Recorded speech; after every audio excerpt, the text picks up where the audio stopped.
బదరికి పరమ యథార్థమైనటువంటి ఒక రహస్యం ఉంది. వైరాగ్య సంపత్తి తగినంత లేని వాళ్లతో కలిసి బయలుదేరినా, లేదా ఒక్కడు వెడుతున్నప్పుడైనా వాడికి తగినంత వైరాగ్యము లేదని ఈశ్వరుడు భావించినా బదరిలోకి రానివ్వడు. వాడు ఎక్కడో ఉండిపోయి తిరిగి వెళ్ళిపోతాడు. అందుచేత బదరీ క్షేత్రములో ప్రవేశించడం అంటే వైరాగ్యము ఉండాలి.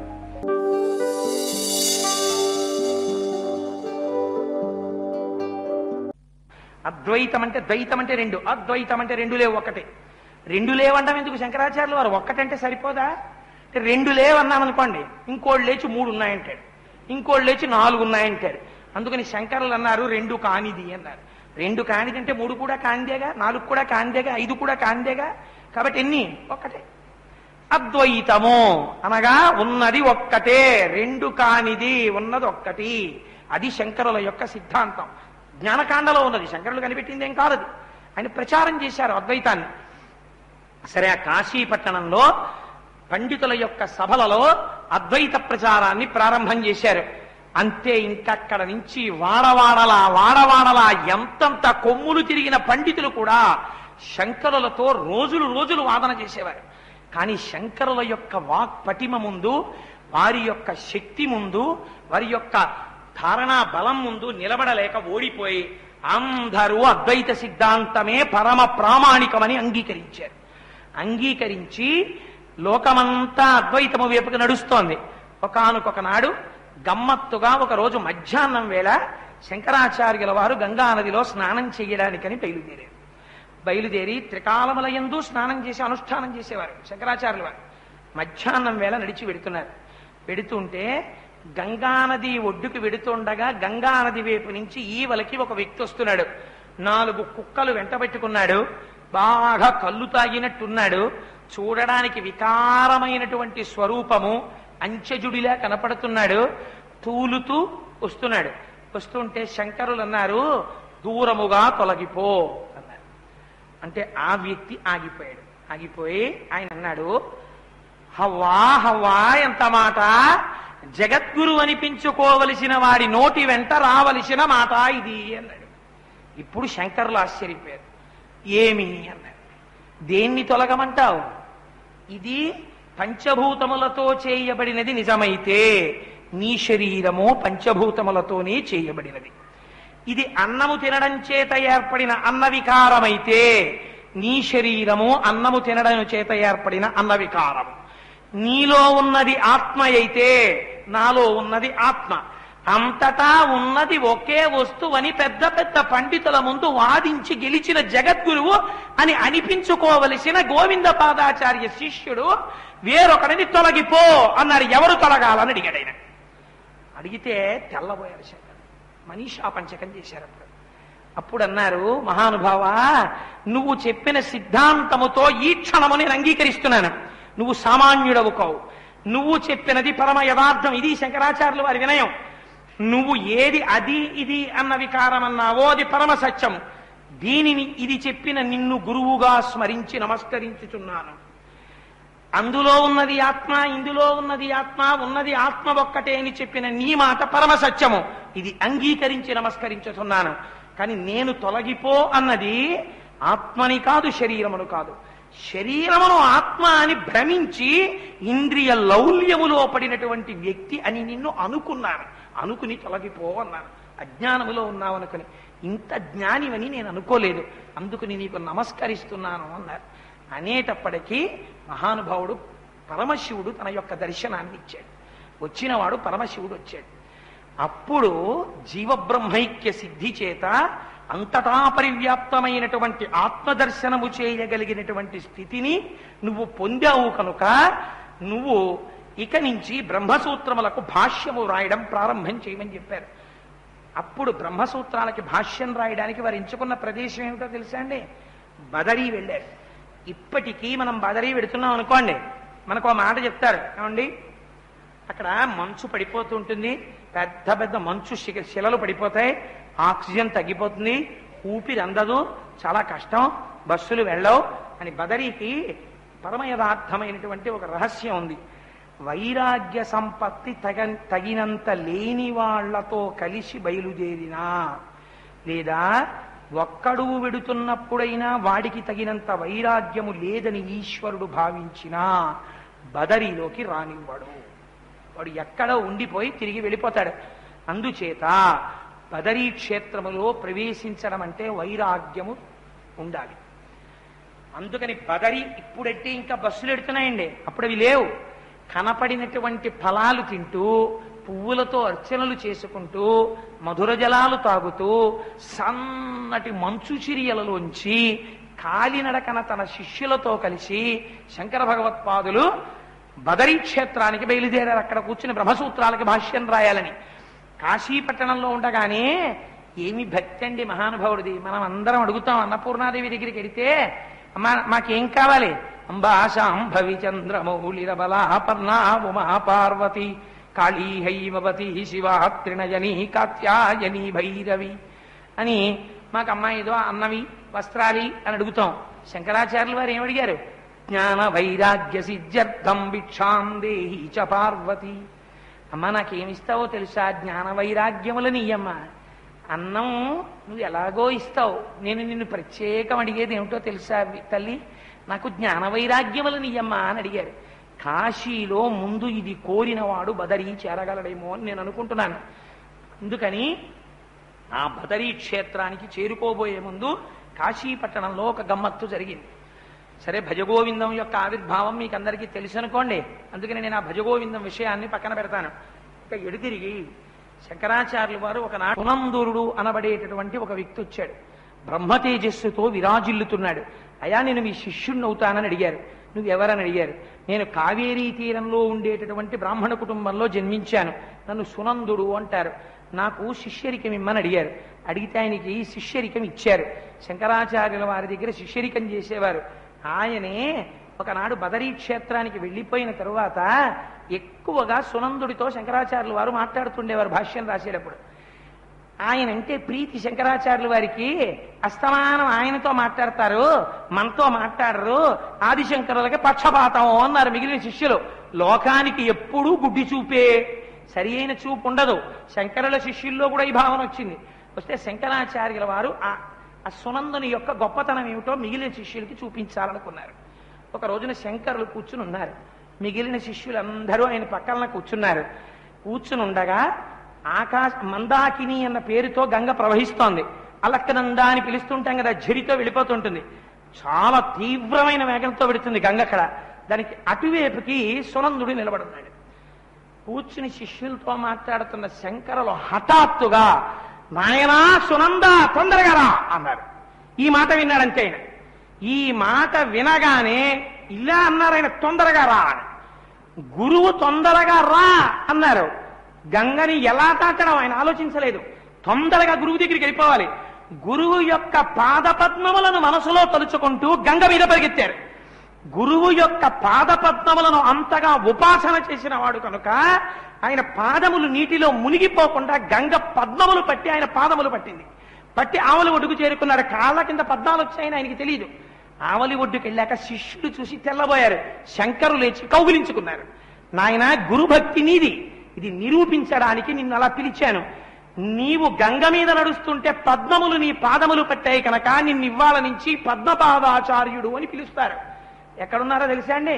మీరు ఇలా వెళ్ళిపోతున్నప్పుడు చూద్దురు గాని శంకర భగవత్పాదులు ఆ గుడి మీద ఇలా మధ్యలో కూర్చున్నారు కదా, ఆయనకి కుడి చేతి పక్కన రుద్రాక్షమాల తలకి చుట్టుకు కూర్చున్నటువంటి వారు తోటకాచార్యులు. మనం ఇప్పుడు ప్రతిరోజు వారి అష్టకమే చేస్తున్నాం. ఆ తోటకాచార్యుల వారి గొప్పతనం ఏమిటో, హస్తామలకాచార్యుల వారి గొప్పతనం ఏమిటో రేపటి రోజున చెప్తాను. ఇటు పక్కన కూర్చున్న వారిలో ఎడమి చేతి పక్క మొట్టమొదట కూర్చున్నారే వారు పద్మపాదాచార్యులు. అందుకని ఆ పద్మపాదాచార్యుల వారికి పద్మపాదుడు అని పేరు వచ్చింది. పద్మపాదుడి జీవితంలో ఒక గమ్మత్తైన సంఘటన జరిగింది. ఇంత గురువు పట్ల విశ్వాసం ఉన్న పద్మపాదాచార్యుల వారు శంకరులు కొంతకాలం అయిపోయిన తర్వాత దక్షిణ భారతదేశానికి వచ్చారు. శృంగగిరి పీఠంలో ఉన్నారు. సురేశ్వరాచార్యుల వారికి పీఠాధిపత్యం ఇచ్చి ఉన్నప్పుడు పద్మపాదాచార్యుల వారు వెళ్ళి అడిగారు, అయ్యా నేను తీర్థయాత్ర వెడదాం అనుకుంటున్నాను అన్నారు. అంటే శంకరాచార్యుల వారు అన్నారు, ఎందుకురా నాయన తీర్థయాత్ర, తీర్థయాత్రల్లో దొంగలు ఉంటారు, వేళ పట్టున స్నానం దొరకదు, అనవసర ప్రసంగాలు ఎక్కువగా ఉంటాయి. సరి అయినటువంటి శౌచము కలిగిన ఆహారము దొరకదు. అన్ని వేళలా భగవన్నామము చేసుకోవడానికి కుదరదు. దీర్ఘమైనటువంటి ప్రయాణము చేస్తున్నప్పుడు సరి అయిన నీరు దొరకదు. దొరకకపోవడం చేత శరీరమునకు రుగ్మతలు ఏర్పడతాయి. వీటన్నింటి చేత బ్రహ్మమునందు మనస్సు నిలపడంలో తేడా వస్తుంది. గురువు యొక్క పాదముల కన్నా గొప్పవి ఏవీ లేవు. అందుకని నువ్వు ఆశ్రమంలోనే ఉండి శుశ్రూష చేస్తూ నా బోధ వింటూ తరించు అన్నారు. అంటే పద్మపాదులు అన్నారు, అలా కాదు గురువుగారు, లోకజ్ఞానం రావాలంటే ఒక్కసారి దేశాటనం చెయ్యాలి కదా, అందుకు నేను ఒక్కసారి ఉత్తర భారతదేశం దక్షిణ భారతదేశం పర్యటన చెయ్యాలనుకుంటున్నాను, మీరు దయతో అంగీకరించండి అన్నారు. అంటే శంకరులు అన్నారు, సరే నువ్వు అంతగా వెడుతున్నానంటున్నావు కాబట్టి నిన్ను అనుగ్రహిస్తున్నాను, కానీ చాలా జాగ్రత్త ఉస్మా, తస్మాత్ జాగ్రత్త జాగ్రత్త, క్షేమంగా వెళ్ళిరా అని ఆశీర్వచనం చేసి పంపారు. పద్మపాదాచార్యుల వారు ఉత్తర భారతదేశం వెళ్లి తీర్థయాత్ర అంతా పూర్తి చేసుకుని దక్షిణ భారతదేశానికి వచ్చారు. కాళహస్తిలో శివలింగాన్ని అర్చించారు. ఆ తర్వాత కింద ఉన్నటువంటి విష్ణు క్షేత్రాన్ని ఆరాధించారు. కంచి వెళ్ళారు, అక్కడ ఉన్నటువంటి వరదరాజస్వామిని, అక్కడ ఉన్నటువంటి శంకరుణ్ణి, పృథివీ క్షేత్రం కదా అది, అందుచేత పృథివీ క్షేత్రాన్ని, వీటన్నిటినీ సేవించారు. సేతుబంధనానికి వెడుతున్నారు రామేశ్వరానికి. వెడుతూ వెడుతూ మార్గ మధ్యంలో కావేరీ నదిలో స్నానం చేశారు. ఆ కావేరీ నది పక్కనే వాళ్ళ ఊరుంది. అక్కడ పద్మపాదాచార్యుల వారి మేనమామ గారు ఉన్నాడు. అప్పటికి పద్మపాదాచార్యుల వారు సన్యసించారు. బ్రహ్మచారిగా ఉండగా ఇక్కడ తిరుగుతూ ఉండేవాడు ఈ పిల్లాడు, మళ్ళీ ఇన్ని సంవత్సరాలకి సన్యాసిగా వచ్చాడు అని మురిసిపోయి, నాయనా నీ అనుష్ఠానానికి ఏ ఇబ్బంది లేకుండా మా ఇంట్లో ఏర్పాటు చేస్తాను, నువ్వు భిక్ష తీసుకుని కొన్నాళ్ళుండి నువ్వు శంకరుల దగ్గర నేర్చుకున్నటువంటి విషయాలు మా అందరికీ కూడా చెప్పి వెళ్ళవలసినది అన్నారు. కానీ పద్మపాదాచార్యుల వారి మేనమామ గారు మీమాంసామతమునకు చెందినవాడు. ఆయన అద్వైత సిద్ధాంతాన్ని అంగీకరించేవాడు కాడు. శంకర భగవత్పాదులు చేసినటువంటి భాష్యములకు టీక రాశారు పద్మపాదాచార్యుల వారు. అది ఎవ్వరూ చేయలేకపోయారు, ఒక్క పద్మపాదులే రాశారు. ఆ రాసిన టీక పుస్తకం పద్మపాదాచార్యుల వారు తనతో పట్టుకుని వెళ్ళారు. పెడితే ఆ పుస్తకం తీసి చదువుతున్నారు. అందులోంచి శంకరుల యొక్క అద్వైత సిద్ధాంత బ్రహ్మసూత్ర భాష్యమునకు టీక చదివారు. అయితే మేనమామ గారు తెల్లబోయాడు. ఏమి గురుకటాక్షంరా వీడికి, వీడితో వాదించడం కుదరదు, అపారమైన ప్రజ్ఞాశాలి అయిపోయాడు. అలాగని వాదిస్తే ఓడిపోతాం, వాదించకపోతే వీడు మిగిలిన మతాలని ఖండించేస్తాడు, అద్వైతాన్ని వ్యాప్తి చేసేస్తాడు. ఎందుకనంటే వీడికి శక్తి ఎక్కువైపోయింది. శంకరుల యొక్క శిష్యరికం చేశాడు. ఎల్లాగైనా అద్వైత మత వ్యాప్తి జరగకుండా వీడిని ఎల్లాగో అలా పాడు చేయాలి అనుకున్నారు ఆయన. అని సంకల్పం చేసి సమయం కోసం నిరీక్షిస్తున్నాడు. ఈ పుస్తకం నేను చదువుతాను సార్, నాకు ఇమ్మని పట్టుకెళ్ళి ఇంట్లో కూర్చుని దాన్ని చదువుతున్నాననేవారు. పాపం పద్మపాదాచార్యుల వారు రామేశ్వరం వెళ్ళిపోయే సమయం వచ్చేసింది. ఆయన అన్నారు, అయ్యా మీ దగ్గర ఉంచుకుని ఆ పుస్తకాన్ని చదవండి, నా జీవితంలో శంకరుల యొక్క శిష్యరికం చేసి నేర్చుకున్న సమస్త విషయములను మేధోమథనం చేసి ఆ టీకలో పెట్టాను. ఆ పుస్తకం నా ప్రాణంతో సమానం. అది పోయిన నాడు పద్మపాదుడు ఉన్నా ఒకటే, వెళ్ళిపోయినా ఒకటే. అందుకని మీరు దాన్ని మాత్రం చాలా జాగ్రత్తగా భద్రం చెయ్యండి అని చెప్పి రామేశ్వరానికి వెళ్ళిపోయారు. వెళ్ళిపోయి రామేశ్వరం నుంచి తిరిగి వస్తున్నారు. వచ్చేస్తున్నాడు పద్మపాదుడని తెలుసుకుని ఈ పుస్తకం దక్కకూడదని, అంటే ఆ రోజుల్లో ఇంకో ఎడిషన్ ఉండదా అండి, ఇంకో ప్రింట్ ఉండదా అంటే తాళపత్ర గ్రంథాలు, అన్ని పుస్తకాలు ఉండేవి కావు. ఆ పుస్తకాన్ని పద్మపాదాచార్యుల వారి మేనమామ గారు తన ఇంట్లో పెట్టి తన ఇల్లు తానే అంటించేసుకున్నాడు. అంటే ఇల్లు కాలిపోయింది, పుస్తకం కాలిపోయింది. మేనల్లుడు వచ్చిన తరువాత ఆయన కాళ్ల మీద పడి, నువ్వు నాకంత అప్పచెప్పావు కానీ ఆ గ్రంథం కాలిపోయింది, నా ఇల్లు కూడా కాలిపోయిందని ఏడుపు మొదలెట్టాడు. పాపం పద్మపాదాచార్యుల వారు తెలియక, అయ్యో పుస్తకం కాలిపోయిందని ఏడుస్తున్నావు, నాకు బాధే, కానీ నీ ఇల్లు కాలిపోయింది, నేను దానికి విచారిస్తున్నాను, బెంగ పెట్టుకోకన్నారు. అని నాకు నా గురువుల యొక్క ఆశీర్వచన బలం ఉంది, అందుచేత కాలిపోయిన గ్రంథంలో నేను ఏవి రాశానో అవి అక్షరం తప్పకుండా మళ్ళీ రాసేస్తానన్నారు. అని మళ్ళీ రాసేయడం మొదలెట్టాడు. కొన్ని పేజీలు అయ్యాక మేనమామ గారు తీసుకు చదివాడు. అక్షర భ్రష్టత్వం లేకుండా పూర్వం ఎలా ఉందో అలాగే ఉంది. అమ్మ బాబోయ్, ఈ పుస్తకం మళ్ళీ పూర్తయిందంటే ప్రమాదం వస్తుందని బుద్ధికి మాంద్యం వచ్చేటట్టుగా అన్నంలో మందు పెట్టేశారు పద్మపాదాచార్య వారికి. పద్మపాదులు అది తినేశారు. తినేసిన తర్వాత ఇంకా ఏవి జ్ఞాపకానికి వచ్చేవి కావు. అసలు పుస్తకం ఏమిటి? ప్రార్థనా శ్లోకమే జ్ఞాపకానికి రావడం మానేసింది. దేని మీద బుద్ధి నిలబడదు, జ్ఞాపకానికి రాదు, స్ఫురణ పోయింది, మాట్లాడలేరు, దేన్ని కూడా తర్కం చెయ్యలేరు, అసమాన ప్రతిభతో ఉదాహరణ చూపించలేరు. బుద్ధికి మాంద్యం వచ్చేసింది. తెలుసుకున్నారు ఏదో ప్రమాదము జరిగింది. నా గురువు వెళ్ళవద్దు తీర్థయాత్ర అని చెప్పారు, నేను బయలుదేరాను. నా గురువు వద్దన్నప్పుడు ఆగిపోయి ఉంటే నాకు ఈ ప్రమాదం వచ్చి ఉండేది కాదు. నా గురువు గుర్తుపట్టారు, నేనే గురువుల మాట వినలేదు, ప్రమాదంలో పడ్డానని శంకరులు ఎక్కడున్నారు అని కనుక్కున్నారు. సరే, రేపటి రోజు నా విషయం చెప్తాననుకోండి. శంకరాచార్యుల వారు అప్పుడే తల్లిగారికి సంస్కారం చేయడానికి దక్షిణ భారతదేశం వచ్చారు. వచ్చి సంస్కారం చేసి వారు కేరళ రాష్ట్రంలో పర్యటిస్తున్నారు. ఒక విష్ణు ఆలయంలో ఉన్నారు ఆ సమయంలో. ఇది తెలిసి పద్మపాదాచార్యుల వారు పరిగెత్తుకుంటూ ఆ విష్ణు ఆలయం చేరుకున్నారు. చేరుకుని శంకరాచార్యుల వారి పాదముల మీద పడ్డారు. పడి, మహానుభావ, మీరు నా యందు అపారమైన కరుణతో నాకు చేసినటువంటి బోధని నేను ఆధారము చేసుకుని టీక రచించాను. కానీ నా మేనమామ నా యందున్న పక్షపాత బుద్ధి చేత ఆ గ్రంథాన్ని కాల్చేశాడు. సరికదా, నా బుద్ధికి మాంద్యం వచ్చేటట్టుగా మందు పెట్టి అన్నం పెట్టేశాడు. అందుకని నాకు ఇప్పుడు ఏమీ స్ఫురణలో లేవు, నాకేమీ జ్ఞాపకం రావట్లేదు. మీరు వద్దంటే యాత్రకు వెళ్ళాను. ఇప్పుడు నాకు కేవలము మీ చరణ కమలములే నాకు ఆధారము. నన్ను మన్నించండి గురుదేవా అని శంకరుల యొక్క పాదముల మీద పడ్డారు. శంకరులు అన్నారు, ఎందుకు నాన్న అంత బెంగ పెట్టుకుంటావు? బెంగ పెట్టుకోని చెయ్యి ఒక్కసారి ఆయన యొక్క శిరస్సు మీద ఉంచారు. ఉంచి, లే, నీకు గుర్తుందా మనం శృంగేరి పీఠంలో కూర్చున్నప్పుడు నేను వ్రాసిన టీక వినండి అని ఒకసారి నువ్వు నా పక్కన కూర్చుని ఆ పుస్తకం చదివావు, నేను విన్నాను. కాబట్టి ఇప్పుడు మళ్ళీ చెప్పేస్తాను, రాసేసుకో అన్నారు. ఒక అక్షరం పొల్లు పోకుండా పద్మపాదుడు ఆనాడు ఏది రాశారో అది మొదటి నుంచి చివరి వరకు కొన్ని వేల పేజీల టీక మళ్ళీ చెప్పేశారు శంకరాచార్యుల వారు. చెప్పేస్తే పద్మపాదుడు రాసేశారు. మళ్ళీ బుద్ధి వైభవం ప్రకాశించింది. అలా తన శిష్యుణ్ణి కాపాడుకున్నారు. శంకరులంటే మాటలాండే, వారిని తలుచుకున్నంత మాత్రం చేత, వారి పాదములకు భవశంకర దేశికమే శరణం అన్నంత మాత్రం చేత మనకి రాబోయే అన్ని ప్రమాదముల నుంచి గట్టెక్కించగలిగినటువంటి జగద్గురు స్వరూపం అది. అంతటి మహానుభావుడు.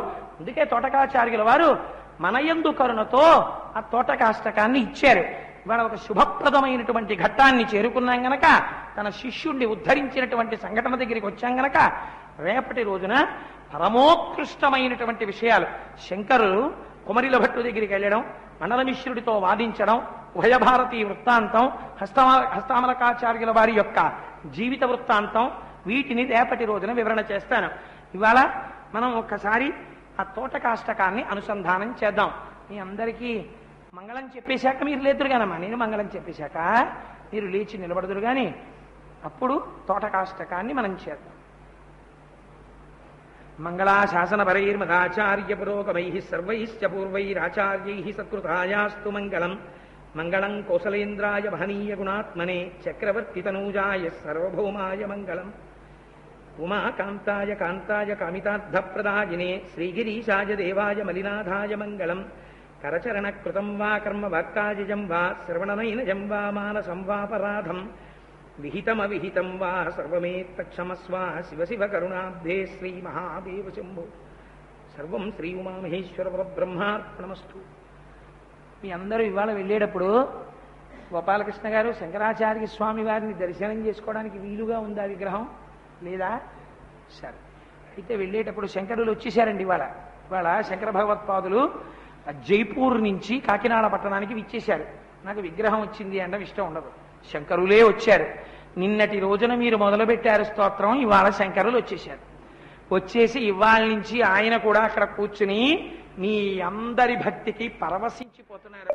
ఏమి బిడ్డలు రా నా బిడ్డలు, నా గురించి ఇంత వింటున్నారా, ఒక చేత కాని వాడు చెప్తుంటే అని పొంగిపోతున్నారు. అందుకని మనందరం చక్కగా ఇప్పుడు ఆ తోటకాష్టకాన్ని అనుసంధానం చేద్దాం.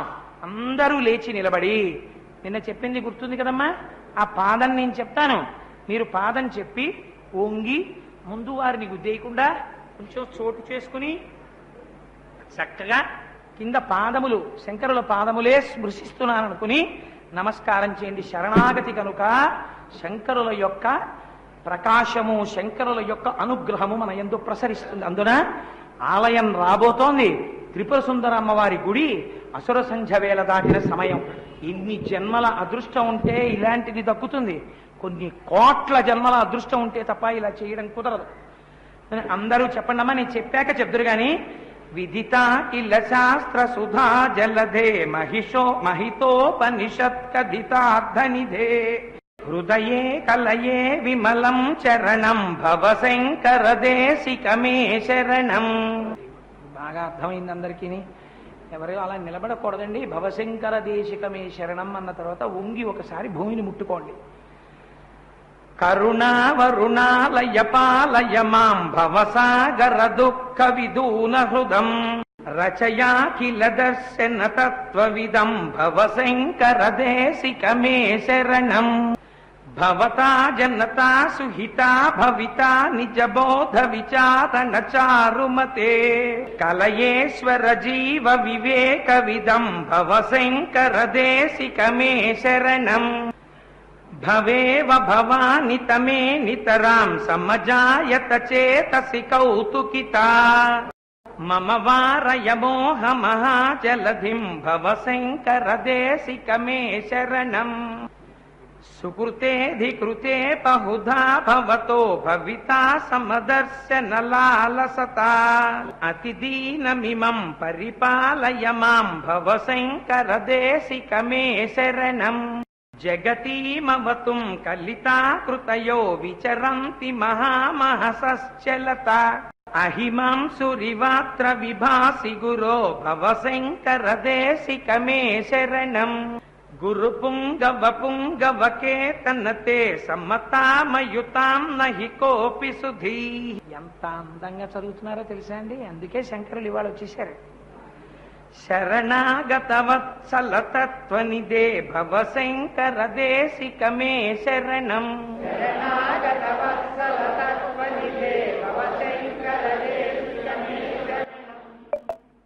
విదితానమయా విశదైక కళా నచ కించన కాంచనమస్తి గురో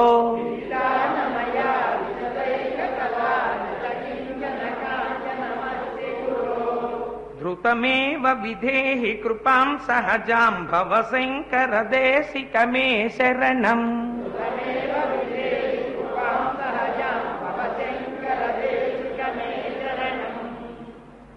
శుభం భూయాత్. స్వస్తి.